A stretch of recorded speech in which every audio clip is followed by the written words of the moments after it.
안녕하세요. 저는 60대 주부입니다. 저는 딸만 줄줄이 내신 집에 둘째로 태어났어요.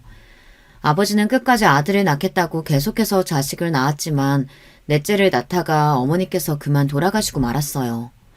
어머니께서 원래 시집을 올 때부터 몸이 약했다고 하더라고요.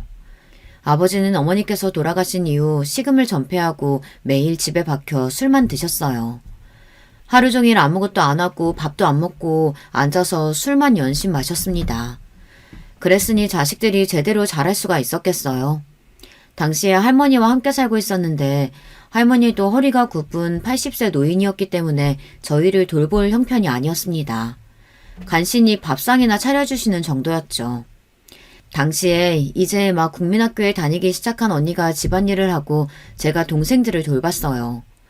저와 언니는 언젠가 아버지가 정신을 차리고 돈을 벌어오고 자식들도 돌볼 날이 있겠지 기대했습니다. 그런데 아버지는 그럴 기색이 전혀 없었어요. 오히려 시간이 갈수록 더 이상해지더라고요. 그런 저희를 안쓰럽게 여긴 동네분이 어느 날은 집에 찾아왔어요. 그러고는 할머니를 방에 모시고 들어갔어요. 저희가 방에 들어가려고 해도 어른들 이야기니 못 들어오게 하시더라고요. 그로부터 며칠 뒤 믿을 수 없는 일이 벌어졌습니다. 웬 정장을 입은 아저씨와 아줌마들이 찾아왔어요. 그러더니 우리 막내를 데려가려고 했습니다. 알고 보니 동네 분 중 한 분 가족이 아이를 못 낳고 있는데 그 집에서 이제 막 태어난 아기를 찾는다고 했대요. 그래서 우리 막내를 그곳에 보내려고 했나 봐요. 저와 언니는 난리가 나서 곧바로 방에 들어가서 술에 취해 자는 아버지를 흔들어 깨웠습니다. 아버지, 빨리 일어나요. 사람들이 우리 막내 데려가려고 해요. 지 어미 잡아먹으면 뭐하러 데리고 있어? 한 살이라도 어릴 때 돈이라도 받고 파는 게 낫지. 할머니, 제정신이야? 아무리 먹고 살 게 없어도 그렇지. 어떻게 자식을 팔아먹어? 할머니가 내 동생 딴 집에 주면 난 할머니 늙어서 아프면 버려버릴 거야. 제 말에 화가 난 할머니는 제 몸 여기저기를 작은 손으로 연신 때렸어요. 손에 힘도 없어서 하나도 안 아픈데 할머니는 연신 욕을 하며 때렸죠. 그때였어요. 잠에서 깬 아버지가 힘겹게 몸을 일으키고 일어났어요. 저는 곧장 아버지의 곁으로 달려가 할머니가 막내를 팔아먹으려 한다고 말려달라고 소리를 질렀습니다. 그런데 아버지는 세상 귀찮다는 얼굴을 하고 저를 밀어냈어요. 아이, 계집애가 왜 이렇게 쫑알거려? 머리통이 다 울리네. 어른들 하는 소리에 네가 뭘 한다고 참견이야? 저리 못 꺼져? 아버지는 듣기 싫다는 듯 방을 나가버렸어요. 그러더니 밖에 있는 아줌마와 아저씨에게 시끄러우니 빨리 애 데려가고 돈이나 내놓으라고 소리쳤습니다. 아버지, 제발 동생 보내지 말아요. 내가 돈도 벌고 일도 해서 막내 먹여 살릴게요. 헛소리 하고 있네. 너희들이 무슨 수로 애를 먹여 살려? 자꾸 귀찮게 하면 너희도 팔아버릴 거니까 닥치고 있어. 우락부락한 얼굴로 금방이라도 저와 언니를 내리칠 것 같은 아버지의 눈빛에 저와 언니는 순간 입을 틀어막았습니다. 한마디만 더 했다가는 정말 아버지가 저와 언니까지 팔아버릴 것 같았어요. 그날 결국 막내 동생은 다른 집으로 팔려갔습니다. 저와 언니는 바닥에 앉아 우는 거 말고는 할 수 있는 게 없었어요. 그날 저녁 아버지는 막내를 판 돈을 가지고 또 술을 사서 들어왔습니다. 그 순간 저와 언니는 똑똑히 알았어요. 이 집에 저희를 보호해줄 사람은 아무도 없다는 걸요. 그날 이후부터는 언니나 저나 전보다 더 악착같이 살았습니다. 그때까지는 우리가 어리고 아무것도 몰라서 그대로 동생을 빼앗겼지만 다시는 우리 셋이 헤어지지 않겠다고 다짐했죠. 그리고 얼른 돈을 벌어서 막내도 데리고 오겠다고 약속했습니다. 그 어린애들이 뭘 알겠어요. 하루하루 어떻게든 버티며 살았던 거죠. 언니가 공장이며 농장이며 여기저기 다 다니며 돈을 벌어오면 아버지는 그것마저 뺏으려고 혈안이었어요. 언니는 저와 동생 육성애비만 안 뺏기려고 아버지에게 맞아가면서도 절대 그 돈만은 지켰습니다. 그때 언니가 고생하는 모습을 옆에서 보면 저도 눈물이 마르질 않았어요. 저희 세 자매는 그렇게 살았어요. 하루빨리 어른이 돼서 이 지옥 같은 집을 나갈 생각만 하고 있었죠. 그런데 팔자라는 게 그렇게 쉽게 고쳐지는 게 아니었어요. 아버지는 제가 고등학교를 졸업하고 20살이 되자마자 시집을 보내겠다고 난리였습니다. 아직 언니도 시집 안 갔는데 제가 왜 시집을 가요? 저는 언니 가고 나중에 갈게요. 저는 애써 언니 핑계를 대며 결혼 생각이 없다고 이야기했습니다. 당시에 제 머릿속에는 딱 한 가지밖에 없었거든요. 하루라도 빨리 좋은 회사에 취직해서 언니를 도와 동생을 키우고 셋이 이 집을 나가는 거였어요. 그런데 아버지의 생각은 달랐습니다. 언니는 학교도 제대로 안 나와서 할 줄 아는 거라고는 돈 버는 거밖에 없으니 시집 보내지 않겠다네요. 둘째가 인물은 없어도 고등학교까지 나왔으니까 한 살이라도 어릴 때 돈 좀 있는 집에 시집이나 가. 괜히 집에서 밥 축내지 말고. 아버지라는 사람이 어떻게 자식들에게 저런 소리를 할 수 있을까요? 언니야, 하루도 안 쉬고 열심히 일해서 가장으로서 살고 있으니 시집 보내기는 아깝고 저나 동생은 데리고 있기 귀찮으니 돈 많은 집에 시집이나 가랍니다. 여자 팔자 그거 말고는 좋은 게 없다네요. 저는 순간 너무 화가 났습니다. 아무리 무식해도 그렇지 왜 저렇게 자식들에게 상처를 주는지 모르겠어요. 저는 순간 욱해서 태어나 처음으로 아버지에게 말을 쏘아붙였습니다. 아버지야말로 자식들한테 빌붙어서 사는 주제에 누구더러 밥을 축낸다고 해요. 아버지나 정신 차리고 나가서 돈이나 벌어와요. 뭐야? 이 인연이 말하는 꼬라지하고는? 너 이리 와! 오늘 너 죽고 나 죽자! 그날 저는 아버지에게 정말 개패듯 맞았습니다. 학교에서 돌아온 막내가 아버지를 말리는데도 아버지는 아랑곳하지 않고 저를 때렸어요. 그래도 몇 년 전까지만 해도 저희에게 이렇게 무차별적으로 손을 대지는 않았는데 할머니께서 돌아가시고 나서는 말리는 사람이 없으니 저희에게 온갖 화풀이를 해댔습니다. 저는 그날 너무 서러워서 방에 처박혀 나오지 않았어요. 밥도 안 먹고 물도 마시지를 않았습니다. 아버지라는 인간은 그 와중에도 술을 퍼마시고 잠들어 있었어요. 저는 속으로 생각했습니다. 도대체 저렇게 매일 술을 마셔야 되는데 왜 죽지 않을까 싶었죠. 그리고 마음 같아서는 이대로 나라도 콱 죽어버렸으면 좋겠다고 생각했습니다. 아버지라는 인간이랑 한 집에서 한시도 같이 살고 싶지 않아서요. 그날 저녁에 일을 마치고 돌아온 언니가 동생에게 이야기를 듣고는 방으로 들어왔습니다. 제 얼굴과 몸에 약을 발라주며 하루 이틀 일도 아닌데 왜 괜히 아버지에게 말대꾸를 했냐고 하더라고요. 속에서 천불이 나는데 어떡해. 언니, 돈 있지? 우리 그냥 지금이라도 이 집 나가서 셋이 살자. 저 인간 저렇게 술 마시는데 죽지도 않아. 아마 평생 죽지도 않고 살면서 우리 괴롭힐 거야. 그러니까 우리가 먼저 도망가자. 저는 진심이었습니다. 돈이고 뭐고 아버지라는 인간만 없으면 방 한 칸만 있어도 잘 살 수 있을 것 같았어요. 그런데 언니는 생각이 달랐나 봐요. 저를 안쓰러운 눈으로 한참 바라보더니 꼭 안아주었습니다. 아버지한테 저 인간이 뭐야. 그런 말 함부로 하는 거 아니야. 언니가 너 절대 이상한 집에 시집가게 안 할 거니까 걱정하지 마. 저는 그런 언니가 너무 답답했습니다. 언니는 화도 안 나? 아버지가 언니를 무슨 돈 벌어오는 기계로 알잖아. 그리고 나 절대 시집 안 가. 언니 두고 시집 안 갈 거라고. 저는 그대로 언니를 밀어내고 이불 속으로 들어가 버렸습니다.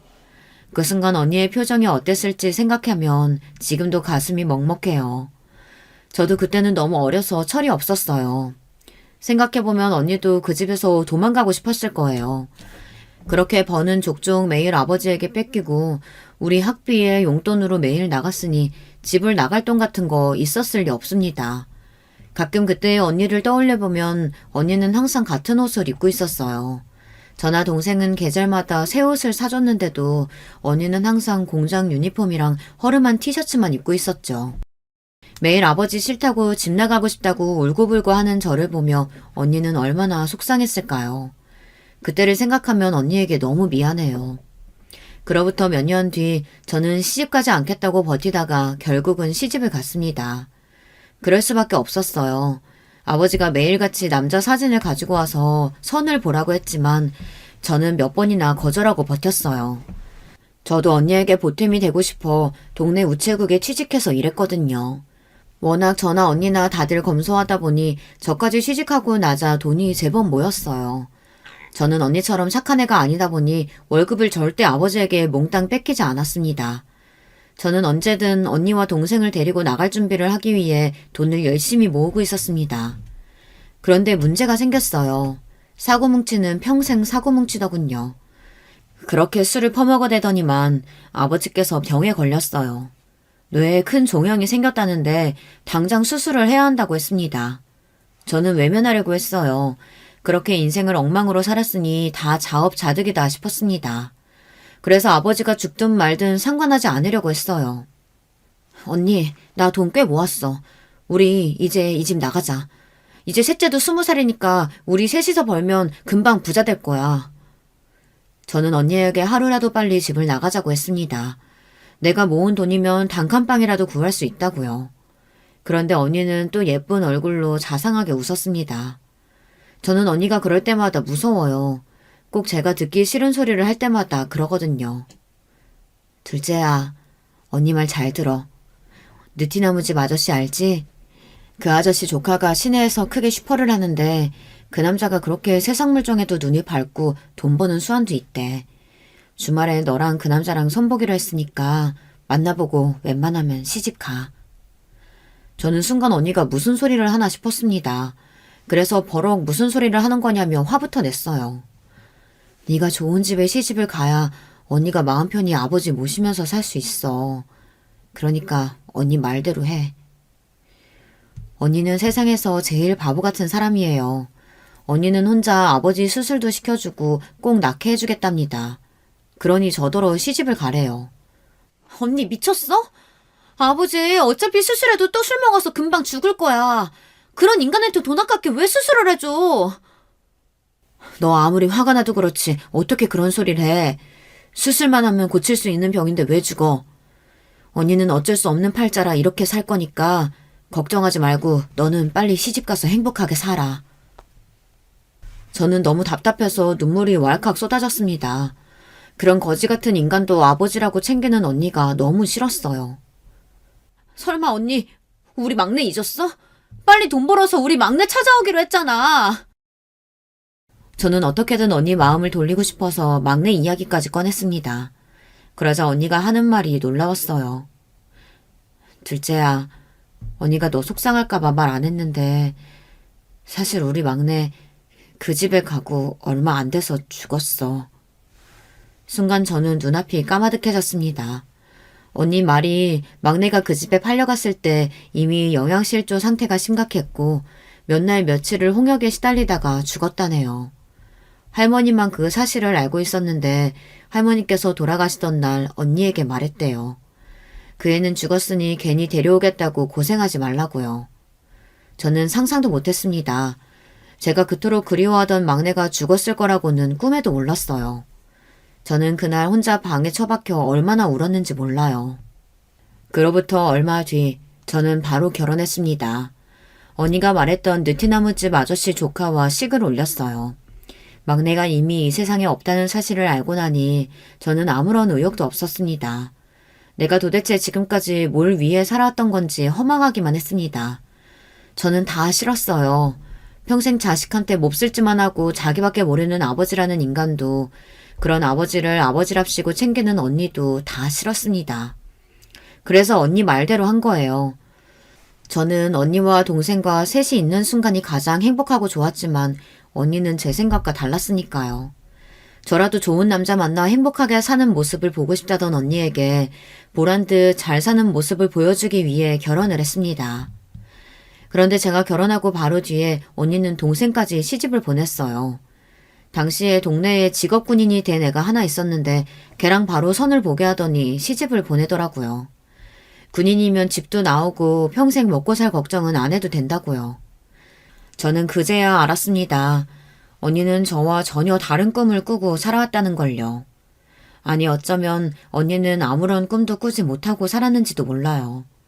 단순히 아버지든 저든 동생이든 언니에게는 평생 짊어져야 했던 짐이었는지도 모릅니다. 그래서 하나하나 본인이 감당하며 해결할 방법을 찾으며 살았던 거죠.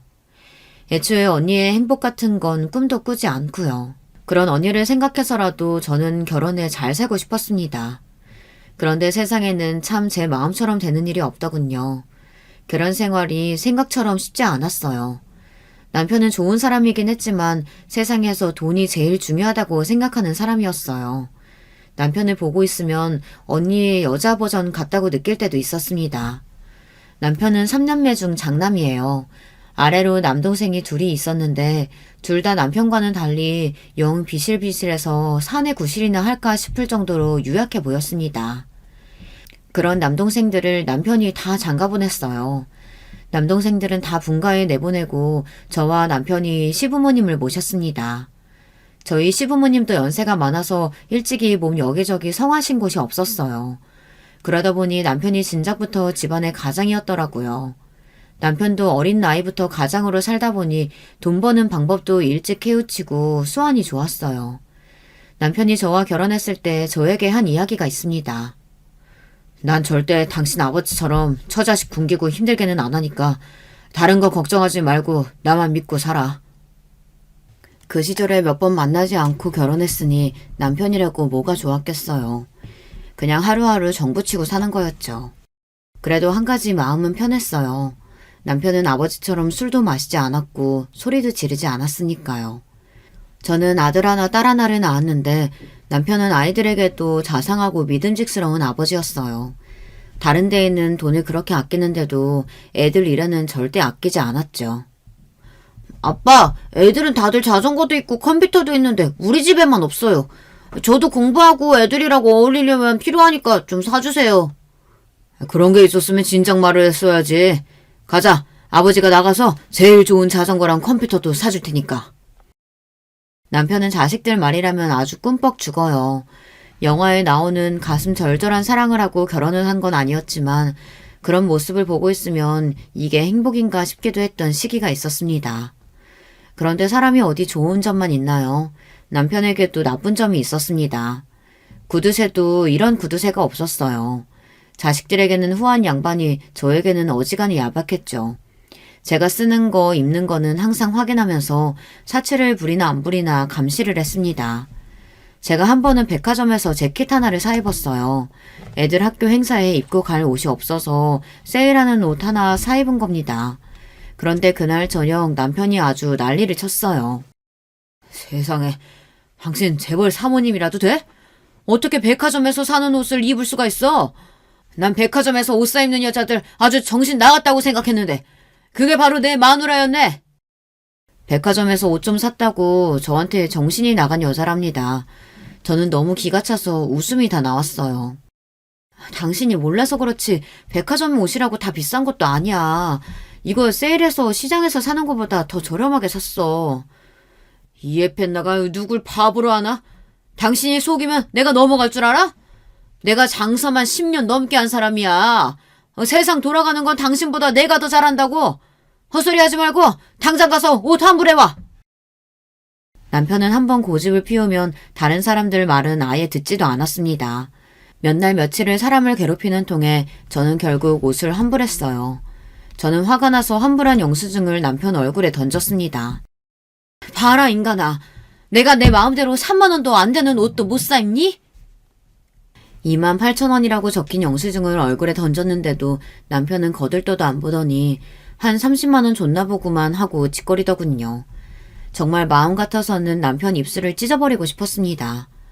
저는 결혼하고도 동네 우체국에서 일했어요. 당시에 시부모님을 모시고 살았는데 시부모님이 아이들을 다 키워주셨거든요. 그것도 남편이 시부모님께 부탁한 겁니다. 그 좋은 직장을 애 좀 낳았다고 왜 그만둬? 무조건 다녀야지. 애들은 어머니께 봐달라고 하면 되니까 당신은 무조건 다녀. 남편은 행여나 제가 애 낳고 집에 들어앉을까봐 임신했을 때부터 귀에 딱지가 않게 이야기했어요. 애들은 시부모님께 맡기면 되니 그만둘 생각 말라고요. 그래서 저는 애 낳기 전까지 일했습니다. 그 시대에 육아휴직이니 뭐니 이런 게 다 어디 있겠어요. 다들 애 낳으면 바로 일을 그만두는 분위기였죠. 하지만 저는 달랐습니다. 애 낳고 3일 만에 직장에 나갔어요. 지금이야 큰일 아니라고 생각할지도 모르겠지만 당시 분위기는 그렇지 않았습니다. 제가 애 낳고 3일 만에 우체국에 나가니 같이 일하는 직원들이 수군거렸어요. 남편이 얼마나 능력이 없으면 애 낳은 마누라를 바로 일터에 내보내냐고요. 저도 처음엔 사람들 시선도 불편하고 은근히 애엄마라고 독하다고 하는 사람들의 말도 듣기 싫었지만 나중엔 오히려 편했습니다. 집에서 애 보는 것보다 나가서 일하는 게 100번 낫더라고요. 물론 남편도 제가 일하는 걸 더 좋아하니 집안일도 많이 도와줬어요. 그런데 딱 한 가지 불편한 건 제 마음대로 돈을 하나도 못 쓰게 했어요. 월급이 나오면 통째로 남편이 가지고 갔습니다. 물론 생활비를 따로 받기는 했지만 제가 쓰고 싶은 돈이 있어도 통 쓰지를 못했습니다. 특히나 친정에 일이 생겨도 돕지 못했어요. 언니가 알아서 한다고 항상 신경 쓰지 말라고 했지만 어디 그럴 수 있나요? 언니 사정이야 제가 제일 잘 아는데 매번 아버지 병원비며 약값을 혼자 감당하는 게 마음에 쓰였죠. 셋째도 마찬가지예요. 셋째가 군인인 남편을 따라 인천으로 가서 집이 멀어졌어요. 애를 낳는다고 해서 가보고 싶어도 시간도 없고 돈도 없으니 갈 수가 없었습니다. 셋째가 애 낳은 지 벌써 100일이 다 돼가는데 언니가 돼서 한 번도 가보지를 못했네. 큰언니가 주말에 간다고 하니까 나도 같이 좀 다녀올게. 인천이면 버스비가 얼마나 간다 그래. 더구나 시부모님 모시고 사는 여자가 주말에 밥은 안 차리고 어디 친정이나 가. 나중에 명절에나 가. 그렇게 말한 게 도대체 몇 년째야. 언니 얼굴 본 것도 작년 설에 보고 1년도 넘게 못 봤다고. 남편이 아무리 쪼잔하게 굴어도 저는 짜증 한 번 낸 적 없었어요.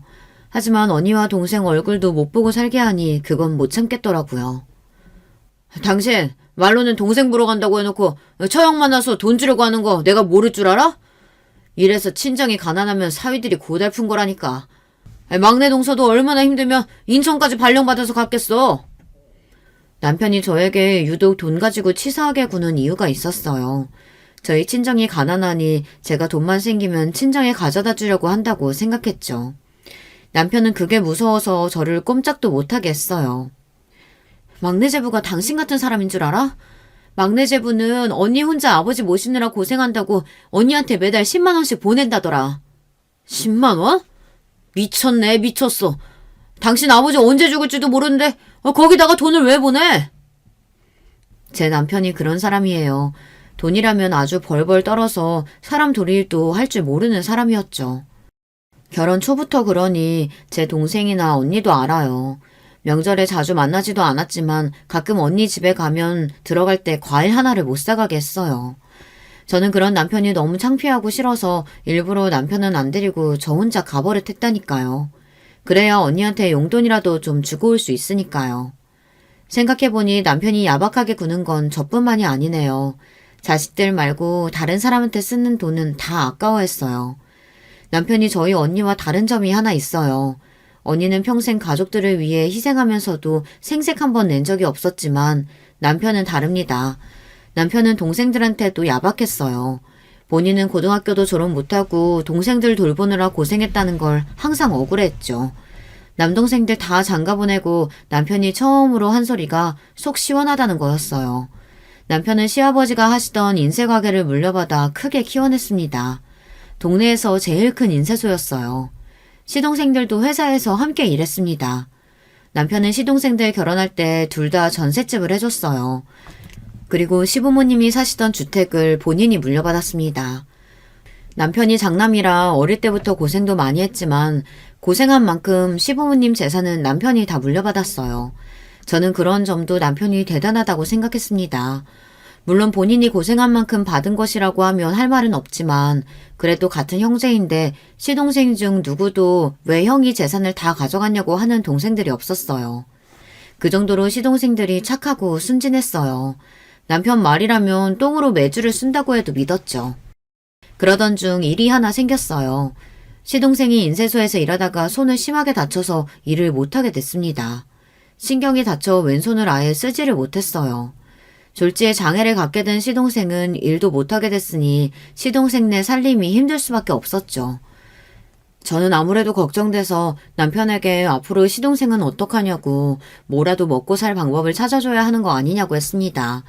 그러자 남편이 저에게 버럭 화를 냈어요. 본인은 동생들에게 할 만큼 했으니 앞으로는 본인들이 알아서 살아야 한다고요. 제가 보기엔 남편이 너무한다 싶었지만 제가 나설 수는 없었어요. 수중에 가진 제 돈이 없는데 시동생을 도와줄 방법은 아무것도 없었습니다. 그러던 중 동서가 집에 찾아왔습니다. 아직 돌도 안 된 조카를 등에 업고 찾아와서는 시동생이 직장을 구할 생각도 않고 집에서 놀고만 있다고 저희더러 좀 도와달라고 왔더라고요. 저기 아주버님, 그이가 집에서 놀고 있어서 정말 애 분유도 못 사고 있어요. 인쇄소 일 아니더라도 주변에 다른 자리라도 있으면 좀 알아봐 주세요. 이러다가 애고 저고 삿입에 거미줄 치게 생겼어요. 동서는 원래 얌전하고 조용한 사람이에요. 그런 사람이 집까지 찾아와 부탁할 정도면 어지간히 사정이 안 좋은 거였죠. 애도 어린데 졸지에 남편이 집에서 놀고 있으니 얼마나 속이 타겠어요. 저는 남편을 슬쩍 불러 돈이라도 좀 챙겨주라고 부탁했습니다. 얼마나 힘들면 저러겠냐고요. 그런데 제 말에도 남편은 꿈쩍도 안 했어요. 그러고는 다짜고짜 동서에게 버럭 소리를 질렀습니다. 재수씨, 지금 당장 손 병신된 놈을 누가 써주겠어요?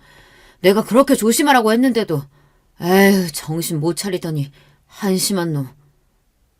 아주버님이 저희 많이 챙겨주신 거 알죠? 근데 정말 방법이 없어서 그래요. 제발 좀 도와주세요. 그렇게 사정이 힘들면 재수씨라도 나가서 벌어야지. 무조건 여기저기 부탁만 하고 다닌다고 애 분유가 나오겠어요? 남편은 못된 거로 치자면 정말 챔피언이었습니다. 안 그래도 힘든 사람한테 아주 독하고 모질게 굴더군요. 남편은 조카를 업고 온 동서를 그냥 그대로 보냈어요. 저는 아무래도 마음이 쓰여 동서를 따라 나갔습니다. 그리고 동서를 은행에 데리고 가서 제가 가지고 있던 돈을 싹 찾아서 줬어요. 이거 너무 얼마 안 되는데 우선 당분간 아기 기저귀 값이라도 해. 내가 많이 못 도와줘서 미안해, 동서. 정말 얼마 안 되는 돈이라 저도 주면서도 동서에게 더 미안했습니다. 그런데 제가 건넨 돈을 보고는 동서가 갑자기 눈물을 쏟더군요. 형님, 감사해요. 저 염치 없지만 이 돈 받을게요. 안 그러면 정말 우리 애 굶어야 해서요. 동서는 고개까지 푹 숙이고 눈물을 뚝뚝 흘렸어요. 저도 눈물이 쏟아졌습니다. 그리고 남편이 너무 원망스러웠어요. 가진 게 없는 사람도 아니고 뻔히 있으면서 자기 핏줄한테 저렇게 매몰차게 구는 걸 보니 사람 같지 않아 보였죠. 그 순간 저는 나라도 이렇게 살면 안 되겠다 싶었습니다. 지금이야 남편과 결혼해 가족으로 살고 있지만 제 본래 가족은 언니와 동생이에요. 저희 언니는 저를 이렇게 가르치지 않았습니다. 힘든 사람이 있으면 어떻게든 돕고 살아야 한다고 했어요. 내 배만 불리면서 사는 건 멍청한 짓이라고 했습니다. 저는 그때부터 남편 모르게 따로 돈을 모았어요. 남편이 자식들 일을 돈을 아끼지 않는다는 점을 이용해 돈을 받아냈습니다. 딸아이 학원비도 속여서 받고 아들 등록금도 속여서 받았어요. 제가 다른 데 쓸 돈이 있어서 그런 건 절대 아니에요. 단지 제가 번 돈 정도는 제가 쓰고 싶은 곳에 쓰고 싶었습니다. 제 월급이 올라도 남편이 주는 생활비는 20년 동안 항상 똑같았거든요. 그 옛날 길거리에서 돈 20만 원에 눈물을 펑펑 쏟던 동서를 보는데 제가 결혼하고 지금까지 너무 바보처럼 살았다는 생각밖에 들지 않았어요. 동서가 죽은 제 막내 동생이랑 딱 동갑이에요. 동서는 사람이 참 참하고 순해요. 어리숙하고 세상 물정 모르는 시동생이랑 살면서도 화 한 번 안 내고 꾹 참고 산 사람입니다. 저는 동서를 처음 봤을 때부터 동생 같고 그랬어요. 그런 사람이 힘들어서 도움을 청하는데도 제가 해줄 수 있는 게 고작 20만 원이라는 게 너무 속상했습니다.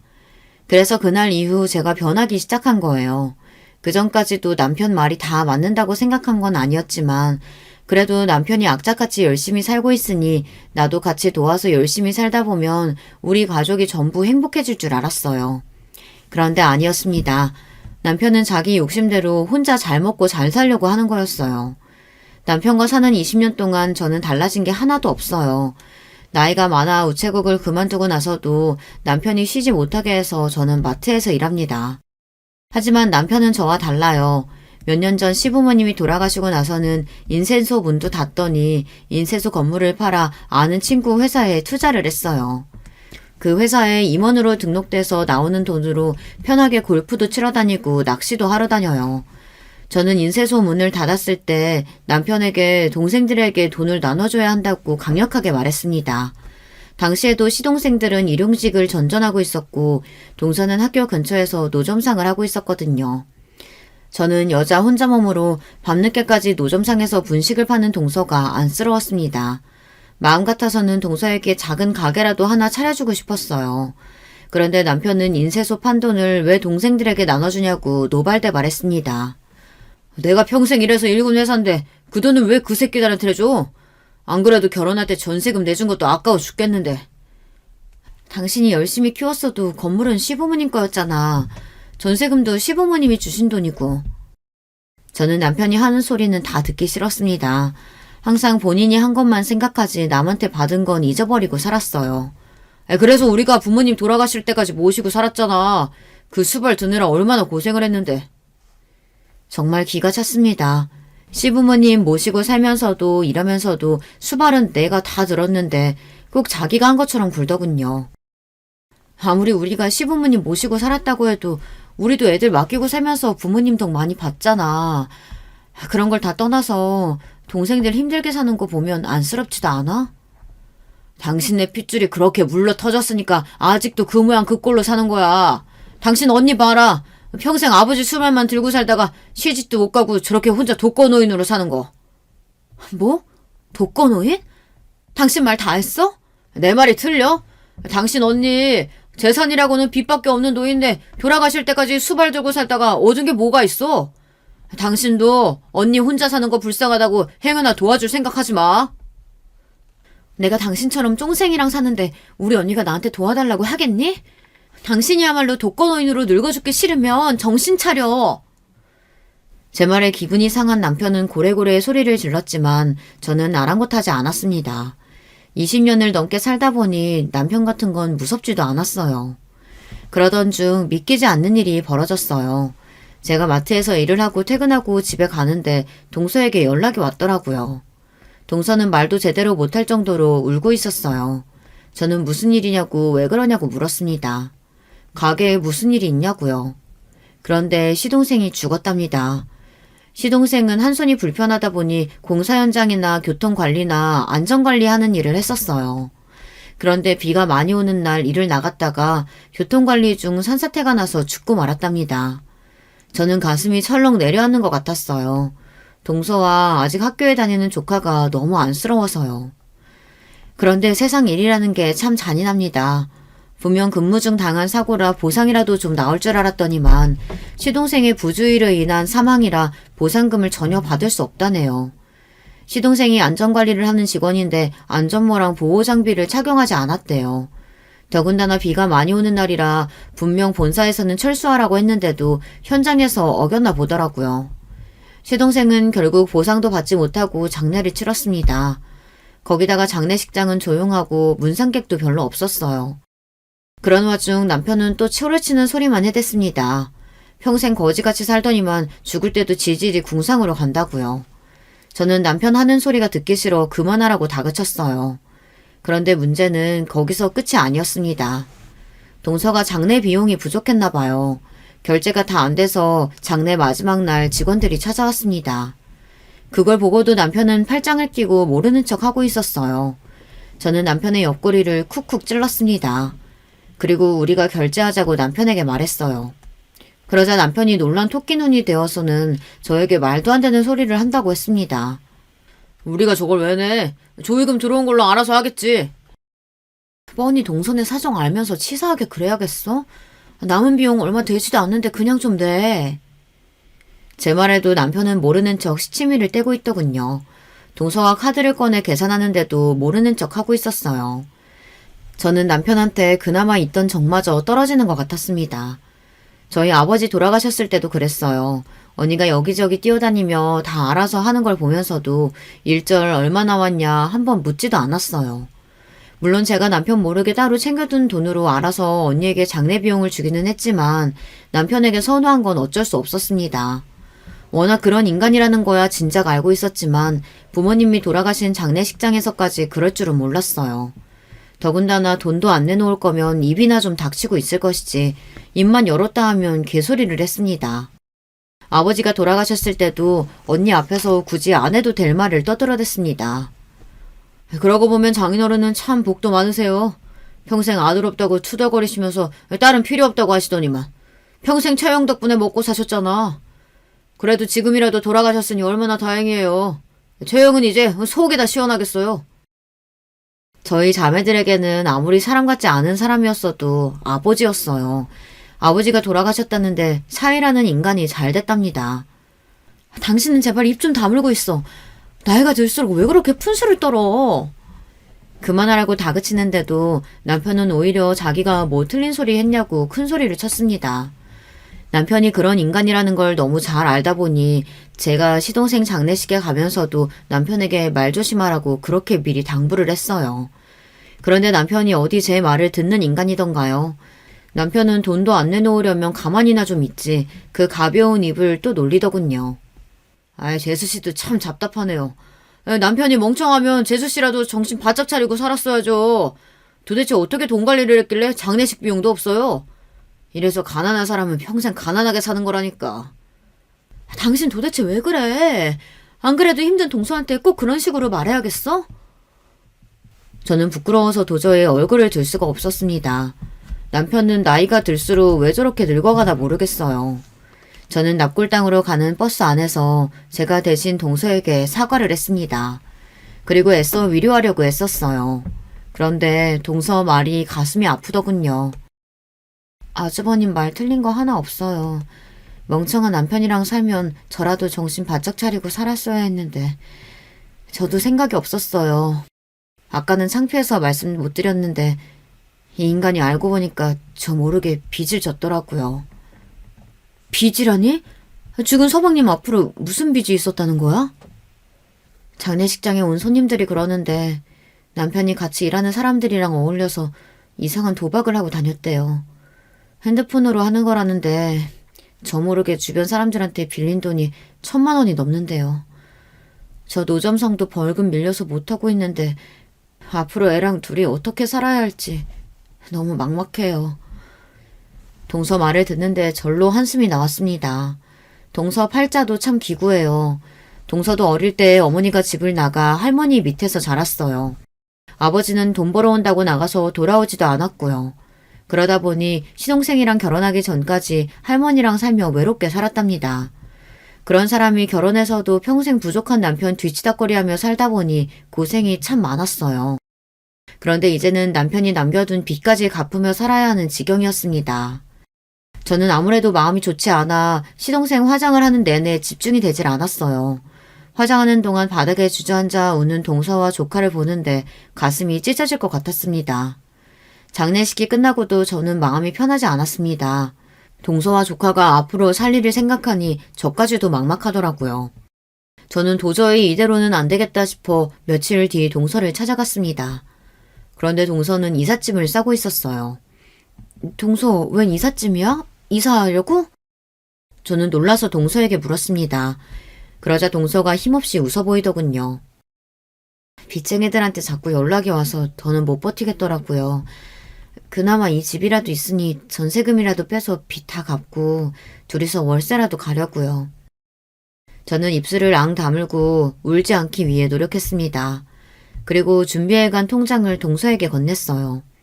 동서, 이거 받아. 내가 우리 남편 모르게 혼자 야금야금 모은 돈인데 나중에 우리 딸내미 시집 갈 때 쓰려고 했거든. 근데 글쎄 우리 딸내미는 시집 안 가고 평생 나랑 산다고 그러네. 그러니까 이건 그냥 동서 주려고. 제 말에 놀란 동서는 통장을 확인했습니다. 통장을 확인한 동서는 너무 놀라 통장을 제게 건네며 이렇게 큰 돈은 받을 수 없다고 폴짝 뛰어댔어요. 형님, 1억을 제가 어떻게 받아요? 말도 안 돼요. 동서, 내가 미안해서 그래. 시부모님 돌아가시고 그 재산 우리 남편이 혼자 홀라당 먹을 때 나 진짜 동서한테 미안해서 잠도 잘 못 잤어. 그러니까 이제야 그 돈 받는다 생각하고 제발 받아줘. 이건 동서 몫이야. 저는 동서가 끝까지 안 받겠다고 할까봐 어떻게든 설득했어요. 사실 딸 결혼이니 뭐니 제가 농담하기는 했지만 사실 동서 돈이 맞아요.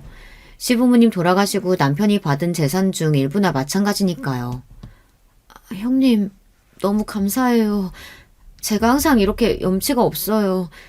제가 죽어도 이 은혜 잊지 않겠습니다. 염치는 무슨... 난 제발 동서가 잘 살았으면 좋겠어. 그러니까 어디서 뭘 하든 절대 아프지 말고 건강하게 살아.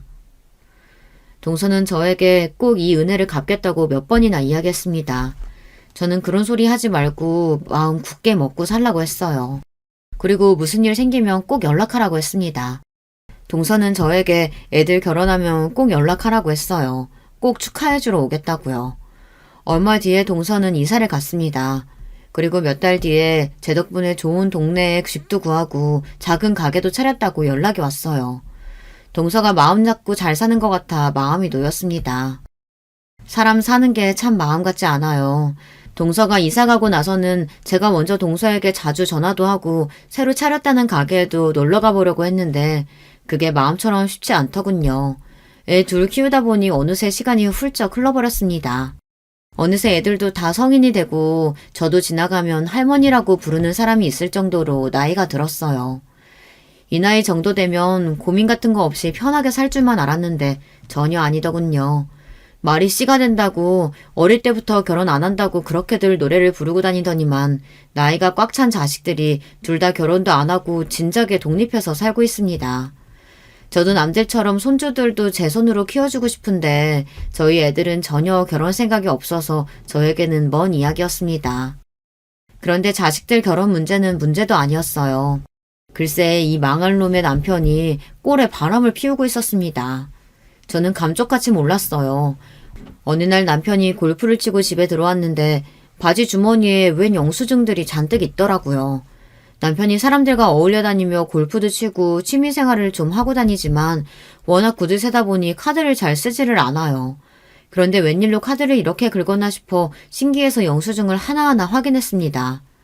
그런데 카드 내역이 뭔가 좀 이상하더군요. 카드 내역에 찍힌 내용이 평소 남편과는 거리가 먼 것들이었어요. 화장품에 선글라스도 모자라 웬 이탈리안 레스토랑까지 갔더라고요. 저는 촉이 왔습니다. 이 인간이 여자가 생겼구나 싶었죠. 저는 순간 기가 막혀 헛웃음이 튀어나왔어요. 다른 사람도 아니고 남편처럼 돈 쓰는 걸 아까워하는 인간이 도대체 어떻게 바람 같은 걸 피웠나 해서요. 저는 남편에게 쫓아가 영수증을 보여주면서 뭘 하고 다니는 거냐고 따져 물었습니다. 당신 영수증 이거 다 뭐야? 당신 여자 있어? 이에페네가 무슨 소리라는 거야. 골프 치고 다니다 보면 여사친들한테 사줄 수도 있는 거지. 왜 꼬치꼬치 묻고 난리야? 뭐? 여사친? 당신 벌써 노망 났어? 노망은 무슨? 당신같이 촌스러운 여편애나 모르는 거지. 요즘은 나가면 다들 남사친 여사친 만들어서 다녀. 남편은 사람들과 어울려 놀러 다니더니만 좀 이상해졌어요. 본인이 바람을 피우는 게 아니라 여사친들에게 사준 거랍니다. 사실 저도 벌써 남편과 산 지 30년이 다 되어 가요. 애들도 다 성인이니 만약 남편에게 정말 여자가 있는 거라면 저는 미련 없이 바로 헤어질 생각이었어요. 그런데 바람이 아니라 여자들과 그냥 어울려 논 거랍니다. 그걸 저에게 당당하게 말했어요. 평생 나한테는 설렁탕 한 그릇 사는 것도 아까워했으면서 다른 년한테는 화장품도 사주고 선글라스도 사주고 레스토랑까지 데리고 갔답니다. 정말이지 어이가 없었어요. 그러던 어느 날이었습니다. 남편은 정신이 나가기라도 한 건지 말도 안 되는 소리를 하더군요. 남편은 조론을 하자네요. 아무리 무식해도 요즘 조론이 유행인 거 알지? 애들도 다 컸고 우리도 늙었는데 굳이 둘이 같이 살 필요가 뭐가 있어. 혼자 살 전세금 정도는 내가 줄 테니까 이번 달 안으로 나가. 순간 저는 어안이 봉봉했습니다. 이게 도대체 무슨 일인가 했어요.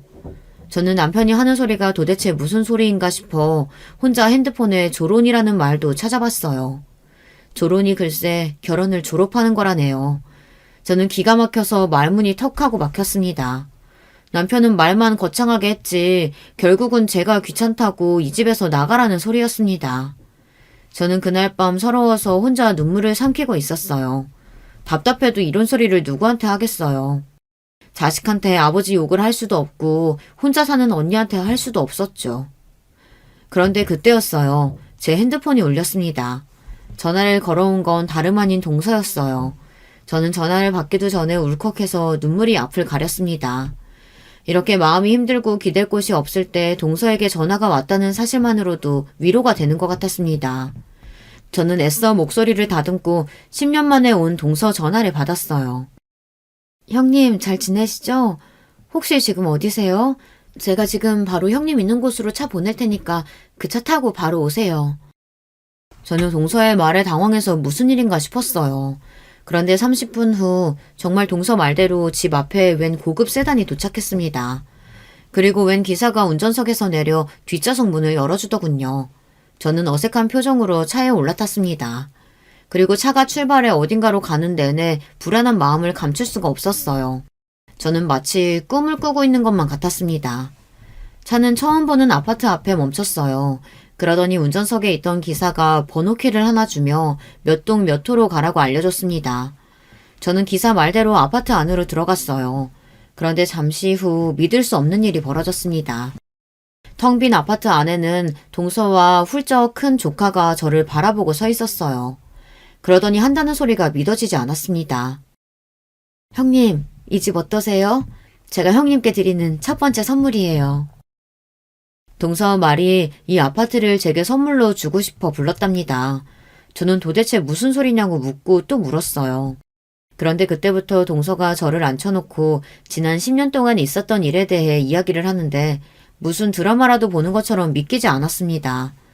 동서는 제가 준 1억으로 작은 분식집을 시작했다가 장사가 잘 돼서 금방 돈을 벌어 조금 더 큰 식당을 차렸답니다. 메뉴는 소고기 국밥 하나였는데 그 국밥이 맛집으로 소문이 나서 장사를 시작한 지 5년 만에 가게가 있던 10억짜리 건물을 사게 됐답니다. 그리고 1년 뒤 그 건물이 재개발이 돼서 순식간에 돈방석에 앉게 됐대요. 동서는 10년 만에 50억짜리 건물주가 됐답니다. 그리고 더 대박인 건 조카도 공부를 열심히 해서 변호사가 됐더라고요. 이게 다 형님이 준 1억 덕분이에요. 그 1억이 어느새 50억이 돼서 내 딸도 대학도 보내주고 변호사도 만들었어요. 동서는 이 은혜를 갚는 날만을 기다리고 있다 저에게 꼭 선물하고 싶었던 아파트가 마침 나와서 저에게 연락을 한 거랍니다. 저는 순간 참지 못하고 또 울고 말았어요. 동서가 이렇게 성공한 것만 봐도 너무 행복한데 저를 잊지 않고 있었다는 것도 고마웠어요. 저와 동서는 그날 밤새도록 수다를 떨었습니다. 저는 지난 10년 동안 제가 남편에게 받았던 서름을 다 털어냈습니다. 제 이야기를 가만히 듣던 동서가 제 손을 꼭 잡았습니다. 형님 곁에 제가 있는데 뭐가 걱정이에요. 아주버님이랑 조론 같은 거 하지 말고 그냥 이혼하세요. 이혼하고 이 집에 들어와서 저랑 행복하게 살아요. 동서는 진심이었습니다. 사실 제게 아파트를 주려고 한 건 제 아이들이 결혼할 나이니 집이 필요할 것 같아 집으로 준비한 건데 때마침 이 아파트가 필요한 건 저인 것 같으니 이참에 이혼하고 남편에게 벗어나 행복하게 살랍니다. 동서 말이 맞아요. 저도 남편이 너무 지긋지긋합니다. 이혼도 아니고 조론을 하자고 한 것도 너무 기가 막혀요. 사실 이 일로 제가 혼자 머리를 싸매고 고민하고 있으니 동서가 사연을 보내라고 하더군요. 아마 다들 이혼하라고 할 거라고요. 사실 저도 마음 같아서는 동서 말대로 이혼하고 바로 이 아파트에 들어와 살고 싶습니다. 동서 말대로 같이 여행도 다니고 행복하게 살고 싶어요. 그런데 하나 걸리는 건 자식들이에요. 아직 제 아들하고 딸이 결혼도 안 하고 살고 있잖아요. 다 늙은 부모가 이혼해서 따로 산다고 하면 아이들 인생에 흠이 되진 않을까 고민입니다. 남편이 철도 없고 자기밖에 모르는 독불장군이긴 하지만 지금까지 30년을 넘게 같이 살비비며 살았는데 이렇게 매정하게 돌아사는 게 맞는지 모르겠어요. 제 사연을 끝까지 들어주신 여러분들께서 제가 앞으로 어떻게 하면 좋을지 함께 고민 좀 해주세요. 여러분의 의견 댓글로 남겨주시면 제가 동서와 함께 꼼꼼히 살펴보도록 하겠습니다. 지금까지 제 이야기를 들어주셔서 감사합니다. 여러분의 가정에는 항상 즐거운 일만 가득하시길 바랄게요. 안녕하세요. 저는 광활한 경기도의 어느 한 동네에 살고 있는 여성이랍니다. 저는 일찍이 저희 친정 집안에서 개천 용으로 꼽혔어요. 지금은 찾아보기가 힘들어졌다는 개천에서 난 용이 무엇인지 여러분들은 아마 다들 아시겠죠? 배경 없이 오로지 자력으로만 성공을 일구어낸 드물고 어려운 경우를 그렇게 부르는 것인데요. 저희 집안이 극심하게 가난하진 않았으나 형편이 여유롭진 못했고 특히나 학구열을 불태울 수 없는 분위기와 환경이었어요. 그 가운데서 자라난 저는 그래도 나름 2년제 전문대라도 나오면서 대학 졸업장을 따냈고요.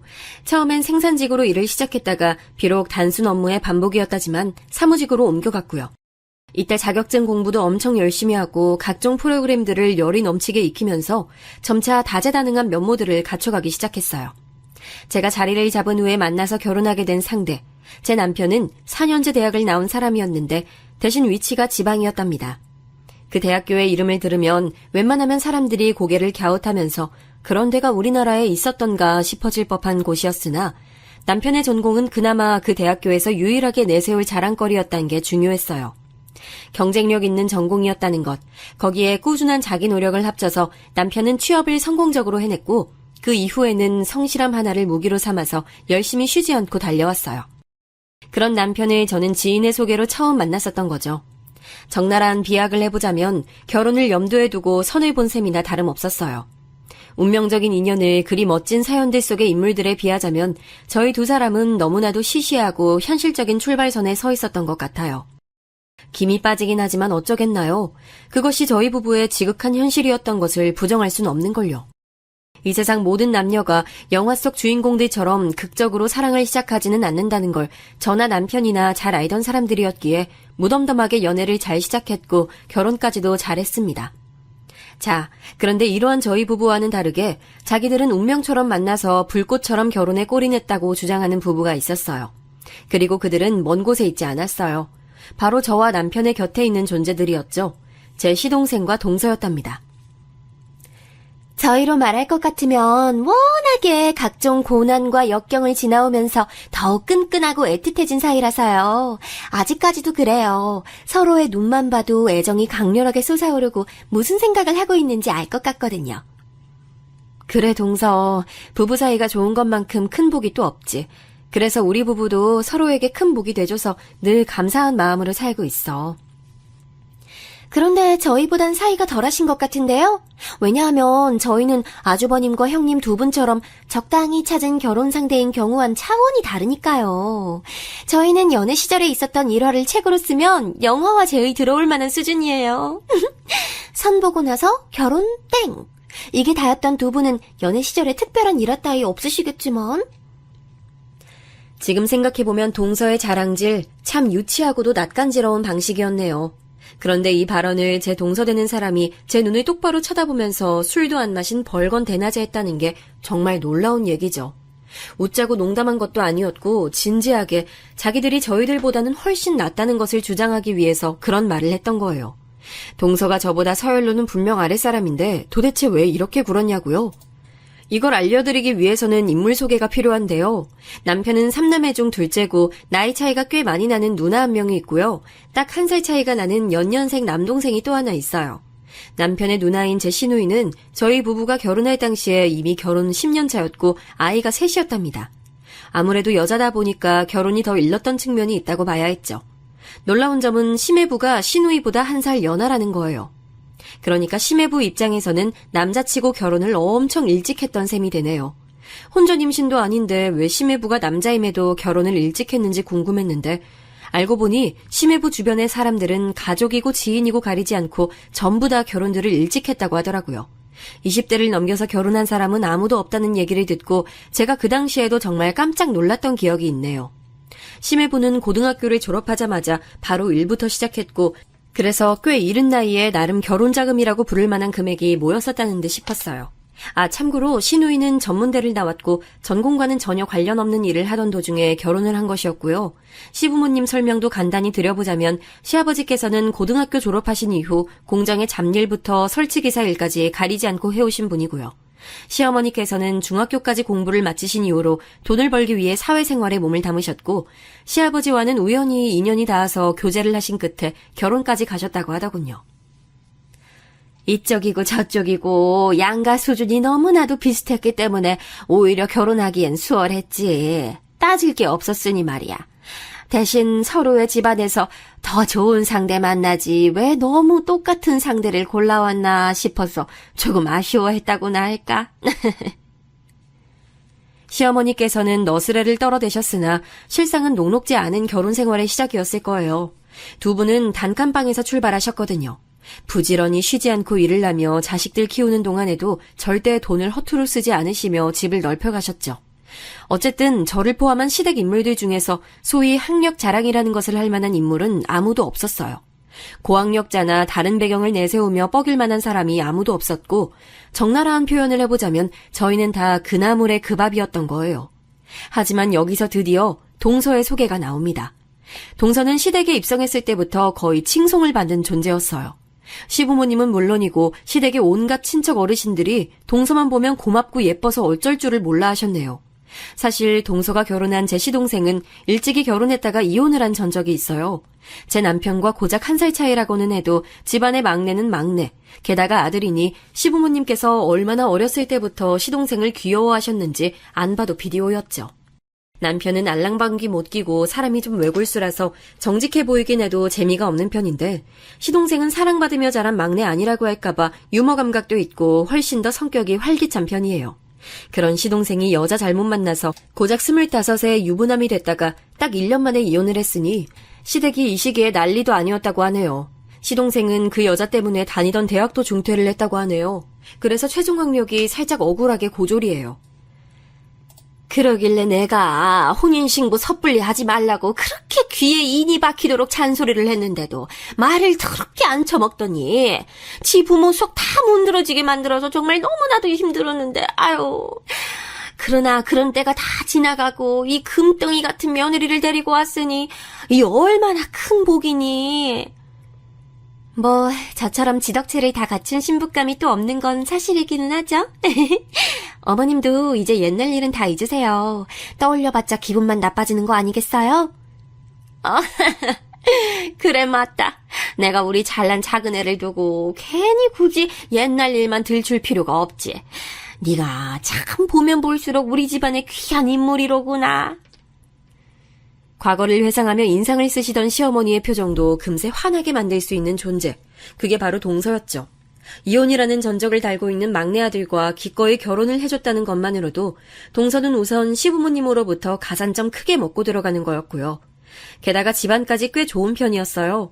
동서의 외삼촌으로 되시는 분은 중학교 교사였고, 육촌 오빠는 초등학교 교사였으며, 사촌 언니는 3층 건물을 통으로 사용하는 대형 피아노 학원의 원장이라고 했어요. 일가 친척들이 다 공부를 일정 수준으로 한다고 들었고, 동서 본인도 서울 소재 4년제 대학 출신이었답니다. 시동생과 동서는 양가에 굳이 교제 사실을 알리지 않은 채로 5년 가까이 연애를 했어요. 사귄다고 그러면 결혼 질문이 날아들을까봐 그게 부담스러워서 숨겼다고 하네요. 아무튼 저는 집안에 동서처럼 배울 만큼 배운 멋진 여성이 있다는 것이 너무 좋았고 반가운 기분이었어요. 그래서 제가 먼저 동서에게 친해지고 싶다는 의사를 밝히며 다가갔었죠. 나는 동서 같은 인물이 내 동서라는 게 너무 좋아. 내가 굉장히 향상심이 강한 사람이거든. 여자가 자리 욕심 있다고 하면 사회생활하는데 힘들어져서 가끔은 나 자신을 감추고 억누르며 사는 중인데, 기회가 생긴다면 망설이지 않고 치고 들어갈 준비는 늘 돼 있어. 난 이런 사람이라서 동서처럼 똑똑하고 멋진 여성을 한 집안에서 만나게 된 점이 너무 설레. 같은 동지를 발견한 느낌이라고 할까? 우리 앞으로 서로의 인생을 응원해주며 지내자. 같은 동지라니요? 네, 뭐 그렇게 생각하고 싶으시면 하세요. 말리고 싶진 않으니까요. 하지만 형님과 저 사이에는 엄연한 계급의 차이라는 게 있다는 점을 확실히 인지하고 또 앞으로는 명심해 주셨으면 좋겠네요. 그럼 전 이만 자료 취합할 게 있어서 좀 바쁘네요. 그런데 제가 첫 판에 대차게 거절당한 거예요. 살면서 그렇게 얼굴이 화끈거려 본 적은 그때가 거의 처음이었던 것 같네요. 동서가 콧대 높아 보인다고 생각은 했지만 설마 자기 손윗사람인 저에게 대놓고 모욕을 줄 거라고는 상상도 못했기에 너무 놀란 저는 그대로 얼어붙었습니다. 동서는 그런 저를 비웃듯이 흥 하는 소리를 내며 휙 돌아섰고요. 하지만 시부모님께서 워낙 동서를 어화둥둥 예뻐하시기에 저 기분 상한 일 가지고 고자질을 할 엄두가 안 나서 그냥 찍소리도 안 했어요. 육아에 찌들어 성격 예민했던 당시의 시누이마저 동서를 보며 여자도 필수로 4년제 대학 나오고 저렇게 연구하는 직업 가져야 마땅하다는 혼잣말을 흘리듯이 해댔던걸요. 이런 판국이었으니 저는 꿰다 나온 보릿자루 역할이나 충실하게 했어요. 일찍 결혼하고 아이를 낳아서 시댁의 일상에 강력히 침투하고 있었던 시누이와 심해부는 확실히 자기들만의 지분을 보유하고 있었고요. 시동생은 워낙 예전부터 집안의 관심과 애정을 독차지해온 인물이었고, 동서는 그런 시동생을 재혼으로 구세해준 구세주의자 은근히 학벌 컴플렉스가 있었던 시댁 사람들이 동경할 수밖에 없는 배경을 지닌 고학력자였으니 부부 셋 쌍 중에서 저랑 남편이 가장 뒤떨어졌어요. 어쩔 수 없이 그렇게 됐고 또 그게 눈에 보이더라고요. 저도 사람인지라 시누이는 친딸이니까 그렇다 쳐도 제가 손윗사람인데 동서만 더 높게 쳐주시는 시부모님의 태도에 좀 속상하긴 했어요. 간단하게 저녁을 먹는 자리에서의 예시가 이러했네요. 이런 고기는 와인을 곁들여서 먹어야 진가가 드러나는 법인데요, 어머님. 혹시 부엌 창고에 아직 와인 남아있지 않던가요? 그렇지. 그거 아직 남아있는 것 같은데 가져다가 고기랑 같이 먹을까? 아유, 역시 우리 작은 애가 이런 센스도 끝내주는구나. 얘 큰애야, 너 부엌 창고 가서 와인 있나 찾아와봐라. 잔도 네가 챙겨오고. 네? 어머님, 제가요? 와인의 진가를 잘 아는 사람이 움직이는 게 나을 것 같은데요.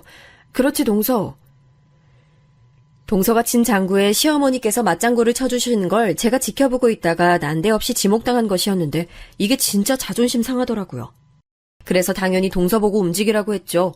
그랬더니 돌아온 동서의 대응이 상상 초월이었답니다. 지금 뭐 하세요, 형님? 어머님이 형님 보고 말씀하셨는데 그렇게 따르셔야죠. 당장 젓가락 내려놓으시고 엉덩이 의자에서 떼세요. 자, 부엌으로 출발.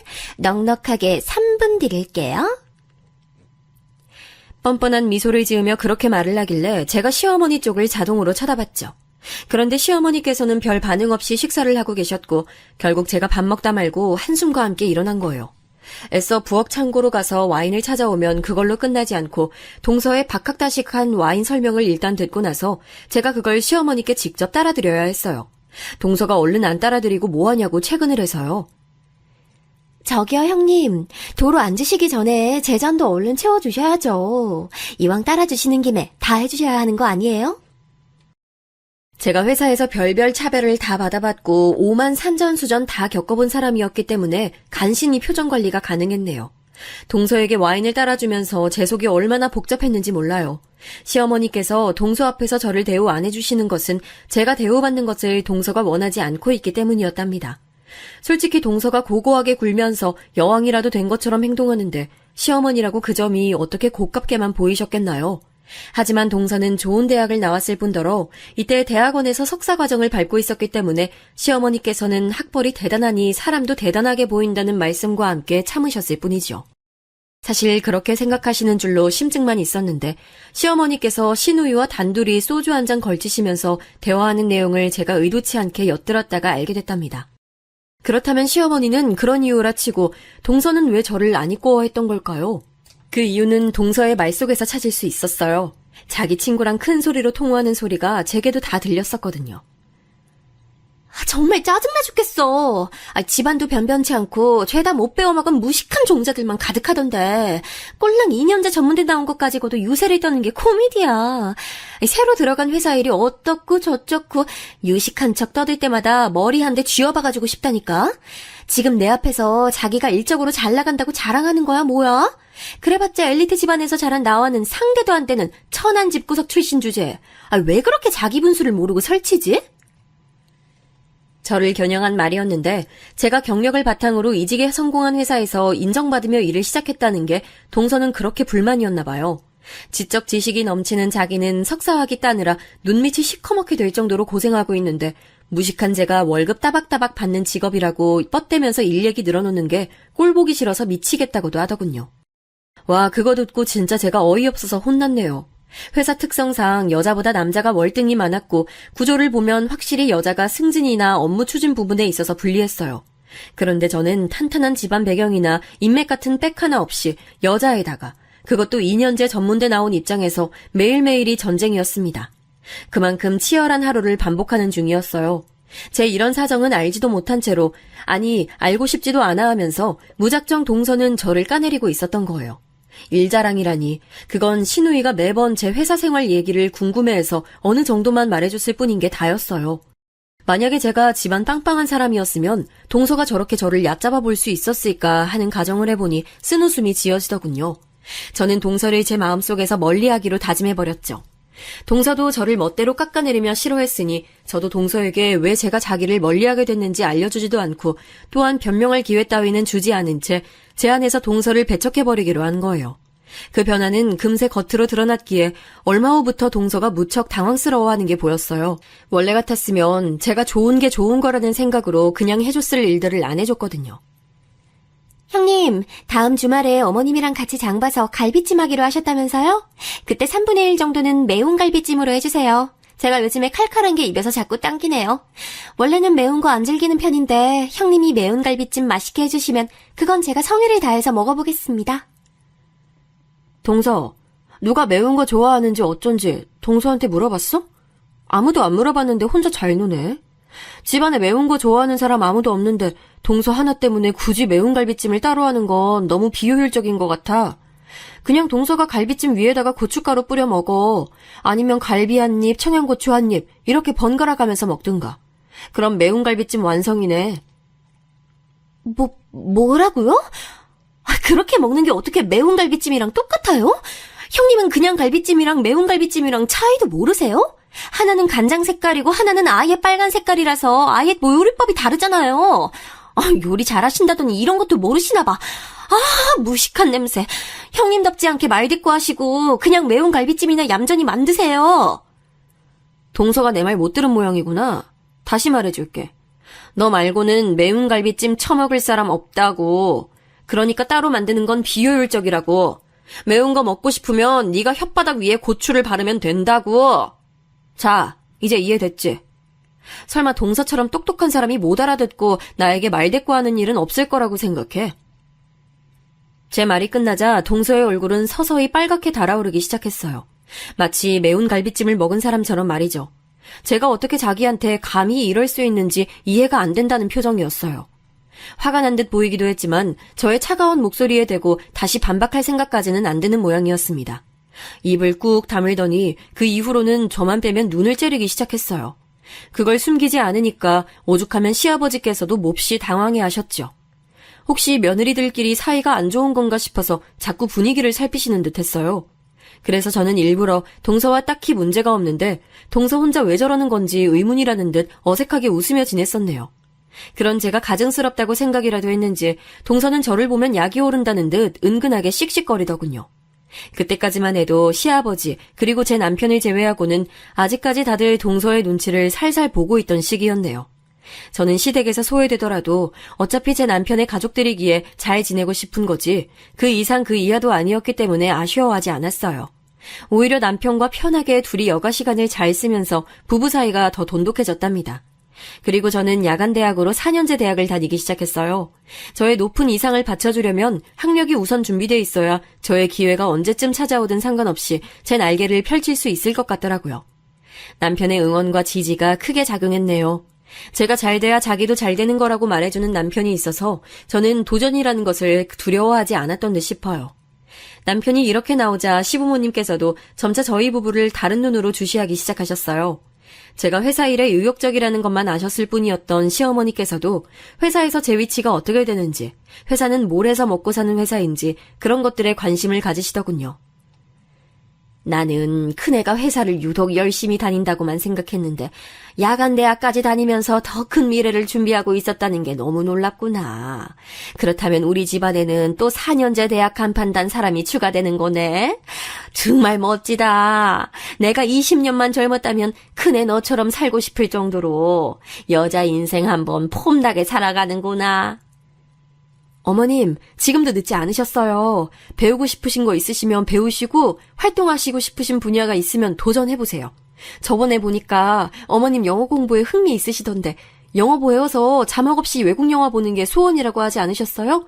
알파벳부터 배워보세요. 뭐든지 배워놓으면 쓸모없는 건 없어요. 내가? 영어 공부를? 아이고, 큰애야. 중학교밖에 안 나온 내가 언감생심 영어를 어떻게 배운다고 그러니. 작은 애가 일전에 하는 말이 타고난 환경이며 공부머리 이런 게 중요하기 때문에 못 배우고 산 사람들은 평생 그렇게 사는 법이라고 하던데.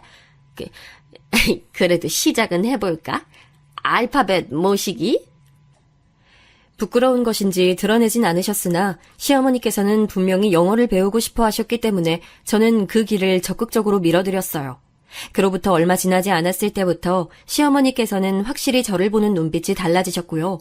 시누이는 자꾸 자기 애들을 시켜서 저에게 애교를 부리게 만드는 등 왠지 모르게 저를 향해 태도를 더욱 유하게 하더라고요. 하지만 동서는 이런 변화를 전혀 반기지 않았습니다. 시댁 집안 꼴이 너무 보기 안 좋게 되어가고 있다면서 원흉으로 저를 꼽았어요. 자꾸 저한테 틱틱거리면서 신경질을 부리길래 저도 욱해서 한마디 했죠. 불만 있으면 정확히 얘기를 할 것이지 쓸데없이 빙빙 돌리지 말라고요. 그랬더니 동서가 코웃음 치면서 이러더군요. 저랑 어머님 사이 이간질해서 갈라놓고 형님 그렇게 안 봤는데 정말 고단수셨네요. 고민 척하는 여우가 여자들 사이에서는 가장 재수없는 거 아시죠? 바로 형님 같은 사람이요. 내가 곰이든 여우든 적어도 동서보다는 덜 약일 것 같은데? 이간질이라니. 본인이 했던 짓이면 다른 사람도 그럴 거라고 생각하나 봐. 나를 왜 그렇게 싫어하는지는 알겠는데 어른이면 어른스럽게 어느 정도 감정은 갈무리하면서 살자, 동서야. 보기 추하다. 웃기시네. 누구보다 취한 건 본인이에요. 호박이 줄 긋는다고 수박 되는 줄 알아요? 아무리 4년제 대학 졸업장 따내도 그거 야간이라서 볼품 하나도 없어요. 그러니까 괜히 그딴 짓으로 나처럼 타고난 엘리트 집안의 수재와 동급이 되려고 들지 말라고요. 아무리 발버둥 쳐도 내가 있는 곳까지는 절대 못 올라오니까. 하! 진짜 어이없기 싫이. 왜 이딴 짝퉁이 나 같은 진품보다 관심을 더 받는 거야? 짜증나게.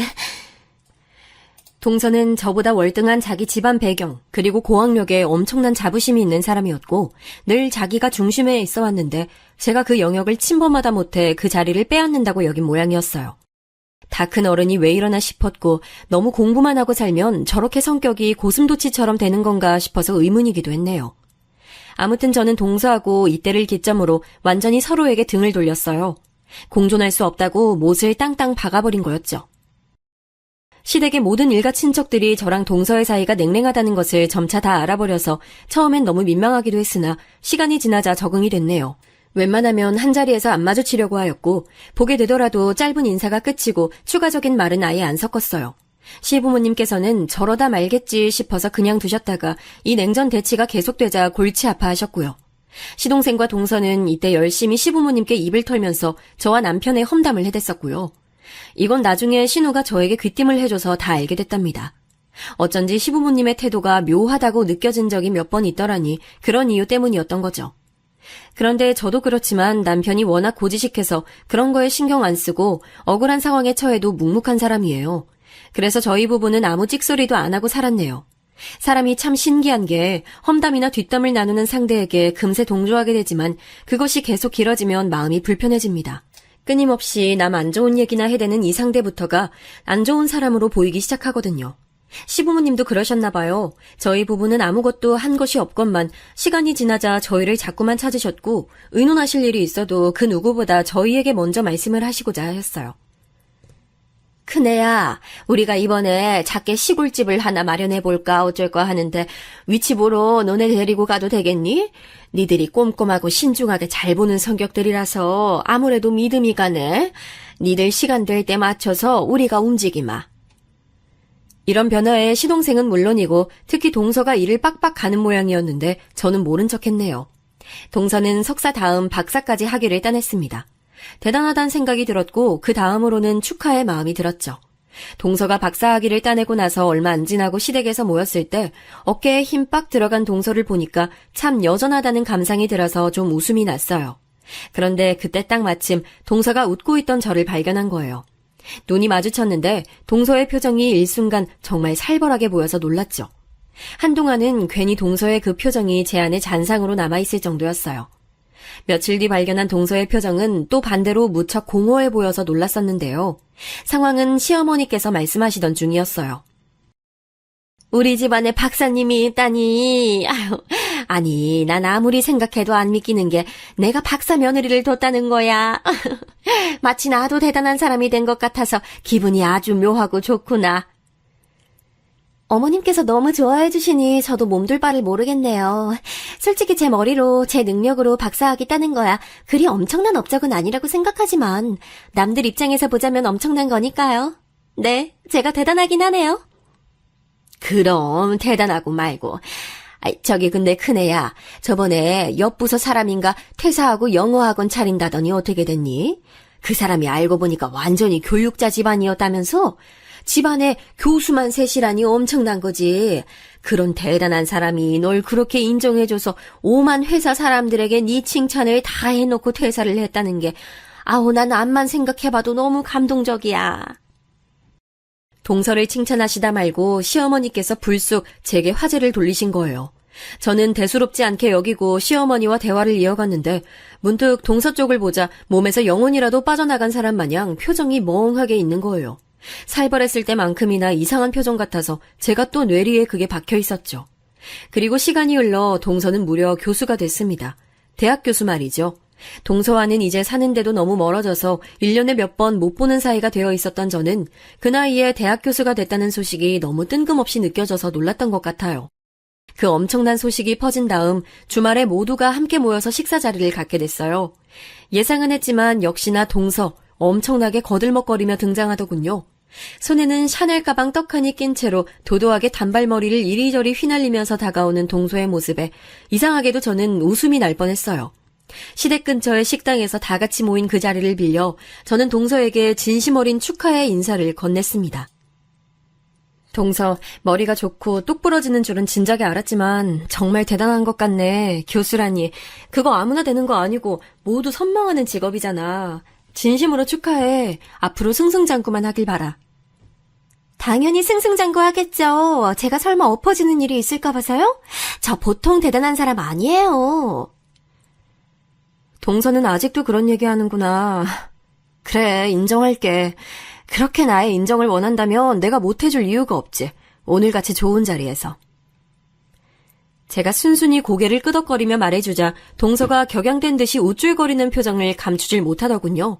실로 오랜만에 동서와 멀쩡한 대화라는 것을 한 순간이었기에 저는 동서가 얼마나 거들먹거리며 저에게 자기 잘난 점을 늘어놓든 그냥 내버려뒀어요. 나이가 들어서 그런지 씨름하기도 귀찮더라고요.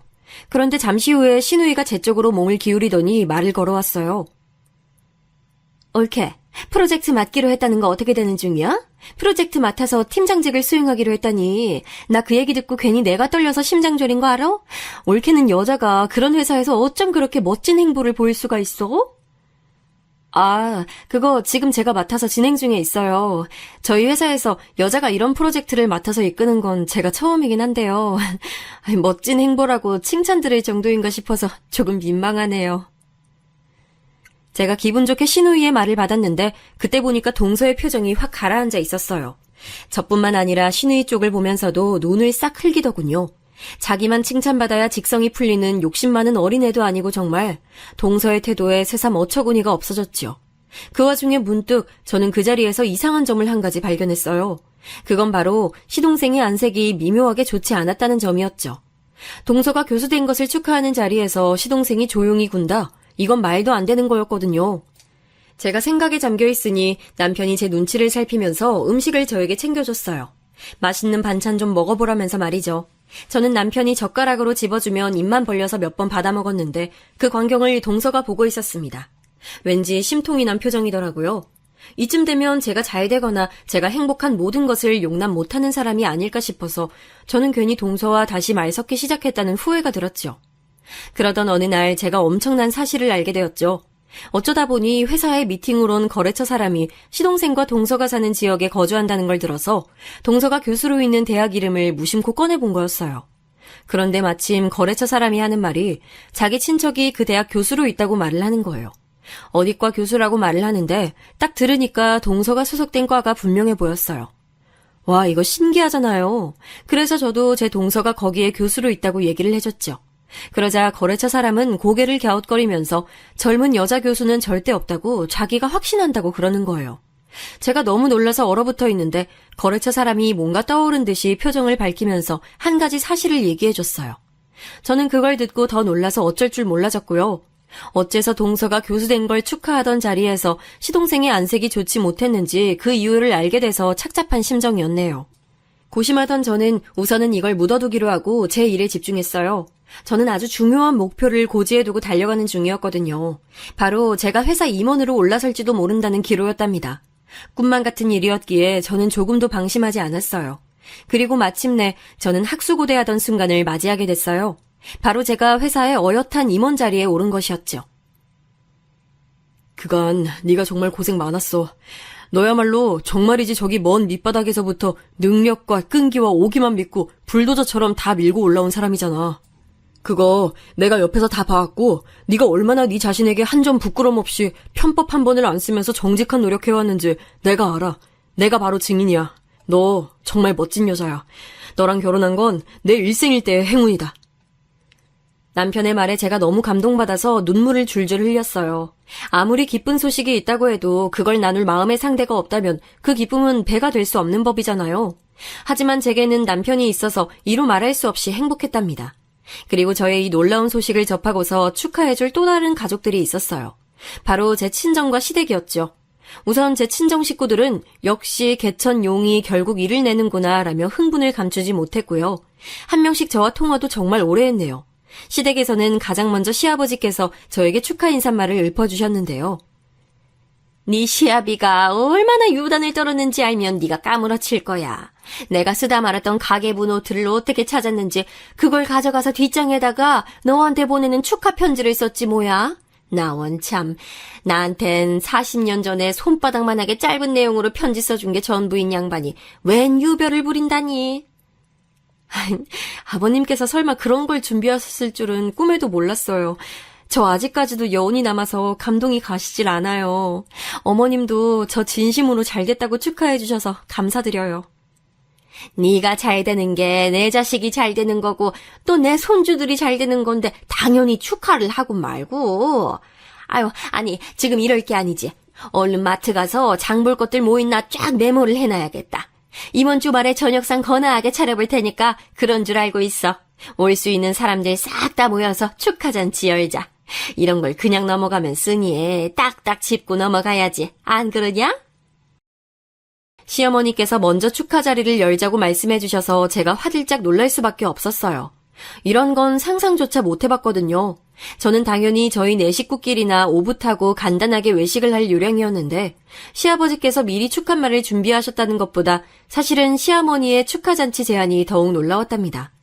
남편한테 말했더니 남편도 어리둥절해 있는데 그러다가 잠시 후 생각에 잠긴 표정이 되어서 저에게 한 말이 있었어요. 아무래도 제가 시부모님의 가장 예쁜 손가락으로 등극한 게 틀림없다고요. 10손가락 깨물어 안 아픈 손가락 없다는 말은 들어봤어도 예쁜 손가락은 뭐냐고 물었더니 보고 있으면 가장 예뻐서 마음이 가는 손가락이라고 하더군요. 제가 남편에게 이 표현을 들은 이후로는 일상에서 지금까지도 종종 쓰고 있네요. 아무튼 남편의 생각이 틀린 건 아니었는지 당일에 시댁으로 가보니까 엄청나게 많은 준비가 돼 있었어요. 저는 일부러 도와드리려고 일찍 간 것이었음에도 다양한데 하나같이 고급스러운 요리들은 물론이고 거실벽에 풍선들 매달린 것까지 대단하게 준비가 되어 있어서 잠시 제 말문이 막혔네요. 시누이랑 시매부가 애들 데리고 새벽같이 시댁에 도착해서 시부모님과 함께 준비를 했다고 하더라고요. 그 얘기를 듣자마자 가슴이 너무 뭉클해져서 애들 불러다가 한 번씩 머리 쓰다듬어주고 안아줬어요. 귓속말로 이따가 용돈들 몰래 챙겨줄게 이렇게 말했더니 다들 신이 난 표정이 되더군요. 행복하고 또 풍족한 순간이었는데 찬물을 깨우는 존재가 등장했죠. 누구겠나요? 당연히 제 동서였죠. 아니, 이게 다 뭐야? 뭐가 이렇게 화려한 장식이며 각종 음식들이 준비되어 있는 건데, 어? 저건 또 뭐야? 맞춤 케이크? 따로 돈 주고 제작하는 거? 와, 어이가 없네. 도대체 중소기업 임원 된 게 뭐 대단한 거라고 이런 유난들을 떠시는지. 동서가 코웃음을 치며 중얼거렸는데 바로 근처에 있는 저 들으라고 한 소리였어요. 동서 옆에서 시동생이 작게 헛기침을 하며 자중하라는 듯이 눈치를 줬지만 되려 동서는 신경질을 부리며 저를 아예 째려보더군요. 동서는 시부모님께서 저를 위해 축하말을 준비하시고 이 자리도 기획하셨다는 얘기를 듣고는 안색이 급격하게 굳더니 내내 똥 씹은 표정을 지었어요. 동서, 너무 그렇게 인상 팍 쓰고 있으니까 솔직히 좀 거슬려. 즐겁게 웃으라고는 안 할 테니까 인상이라도 풀지 그래? 바라는 것도 많으시네요. 이보세요, 형님. 저 교수예요. 대학 교수. 저는 몸이 10개라도 모자란 바쁜 몸인데 여기까지 와준 것만으로도 진짜 할 일 다 하고도 남은 거라고요. 도리 다 했으니 형님의 추가 요청에 따를 필요가 없답니다. 저한테 표정 관리하라고 쓸데없는 소리나 하실 시간에 그냥 케이크나 쳐 드세요. 제가 너무 황당해서 그냥 헛웃음이 저절로 나왔어요. 도대체 동서는 뭐가 문제길래 이딴 식으로 계속 구는 걸까 싶어서 저도 모르게 지그시 쳐다봤는데요. 저랑 눈싸움이라도 하자는 듯이 눈매를 사납게 치켰던 동서가 갑자기 이런 말에 중얼거렸어요. 저 교수 됐을 때는 이 정도로 축하 못 받았던 것 같은데 서럽고 억울하네요. 중소기업 임원 따위보다 대학 교수가 몇 단계 위 아닌가요?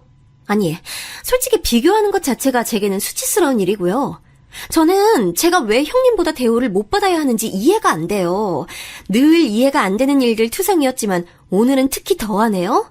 다들 수준이 낮아서 본인들과 급이 더 비슷한 형님에게 정을 붙이시는 건지.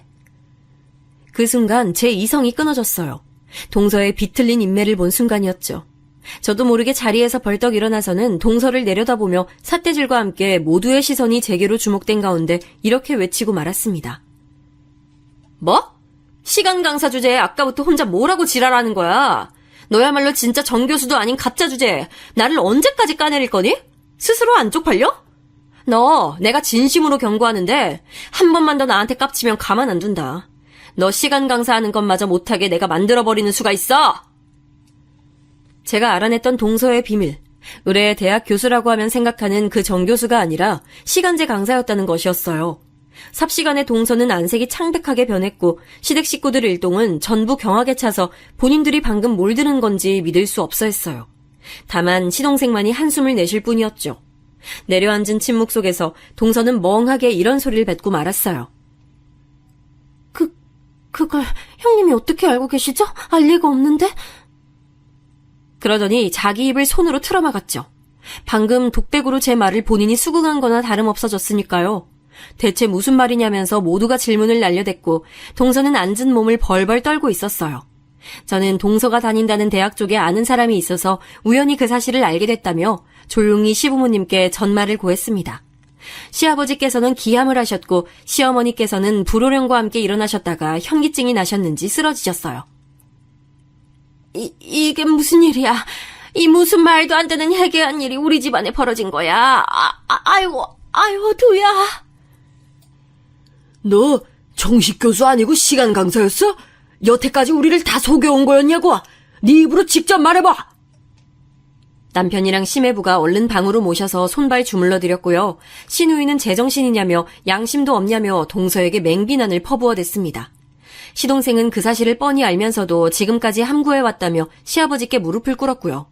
고개를 푹 숙인 시동생과 몸을 떨며 눈물을 흘리고 있는 동서를 가만히 쳐다보시던 시아버지께서는 딱 한 가지만 물어보셨어요. 이유, 왜 그랬는지를요. 그러자 그 순간부터 동서가 소리내어 엉엉 울기 시작했어요. 아주 숨이 넘어갈 지경으로요. 거친 울음과 함께 가식이며 가면까지 토해낸 모양인지 동서는 제가 처음 보는 진실의 일면을 드러냈어요. 형님은 쥐뿔 배경도 없는 주제에 개천 용이 돼서 활약하는 게 보기 싫었고 저는 연애를 이어가다가 재혼인 남자랑 결혼을 하는 큰 결단까지 내렸는데 막상 결혼하고 나니까 로맨스 영화 같은 일은 벌어지지 않았어요. 그런데 왜 선봐서 대충 결혼한 주제에 형님은 한결같이 부부 사이가 좋은 건데요. 단란해 보이고 행복해 보여서 그게 미칠 듯이 질투가 났어요. 저는 박사학위까지 뼈와 살을 깎는 노력으로 따냈는데 아버님 어머님은 고작 회사에서 인정받는 게 전부인 형님에게 더 관심을 주셨죠. 불공평하다고 생각했어요. 그래서 만약 제가 교수가 됐다고 하면 모두가 저를 우러러보고 형님마저 저에게 고개를 숙이게 될 것 같아서 거짓말하게 됐어요. 영원히 속일 수 있다고 생각하진 않았어요. 정말이에요. 때가 되면 진실을 밝히려고 했다고요. 진실을 직접 밝히려고 했다는 건 왠지 믿어지지가 않았어요. 동서 같은 사람이 스스로 까발렸을 리가요. 거의 실신할 듯이 한참 오열하며 속마음을 털어놓은 동서는 울음이 잦아들자 정신이 좀 들었는지 황급히 일어나다가 신우이가 날랜 싸대기를 맞고 바닥에 나뒹굴었습니다. 이 나쁜 년아, 사람을 기만하는 것도 정도가 있지 어쩜 이럴 수가 있어. 그동안 네가 한 행동들이 있어서 가뜩이나 네가 곱게 보이지 않는데 뭐? 열등감에 시달려왔으면 다야? 넌 그냥 뭣도 아니고 그냥 더러운 사기꾼일 뿐이야, 알아? 신우이의 일격에 솔직히 제 속이 시원해졌네요. 동서는 시동생의 부축을 받으며 집을 나서던 길에 기어들어가는 목소리로 저에게 그간 죄송했다고 말을 전했어요. 저는 그저 복잡한 심경이 담긴 깊은 한숨을 내쉴 뿐이었죠. 그날 이후로 동서는 시댁의 발걸음을 뚝 끊었어요. 그럴 것 같았는데 역시나 그러더군요. 시동생이 수척해진 얼굴로 사과를 하려고 시댁에 올 뿐이었죠. 저는 시동생에게 그간 죄송했다는 사과를 받았는데 그러면서 조금 놀라운 얘기를 들었어요. 동서가 자기 큰언니와 아주 옛날부터 앙금이 매우 깊은 사이인데 제가 그 큰언니와 성격이며 말투까지 빼다 박았다고 시동생이 그러는 거예요. 동서는 오죽하면 큰언니가 너무 싫어서 자기 친정에도 그 이유로 안 가는 사람이라고 하더군요. 어쩐지 제가 동서의 레이더망에 잘못 걸린 표적이 돼서 비호감으로 찍혔다고 보기엔 약간의 설득력이 부족했는데 그런 내막까지 있었던 거예요. 어떤 이유로든 동서가 저에게 지독히도 아나무인으로 군 것, 거짓말로 모두를 기만한 것에 면죄부를 줄 수는 없는 거였으니까요. 동서는 자기 체면이 완전히 망가져버렸다는 것이 견디기 힘들었는지 점점 성격이 예민해져서 시동생과도 걸핏하면 싸웠고요. 그러다가 별거를 하게 됐어요. 시간 강사 일도 잠시 쉬기로 했다고 들었네요. 시댁 식구들은 이제 동서만 떠올리면 다들 일제히 한숨을 쉬게 돼버렸고요. 야심 가득했던 동서가 이런 처지로 전락해버렸다는 게 씁쓸하지만 자업자득이니까요. 저는 내일도 열심히 달려볼 생각이랍니다. 한계는 없다는 신념으로 말이죠.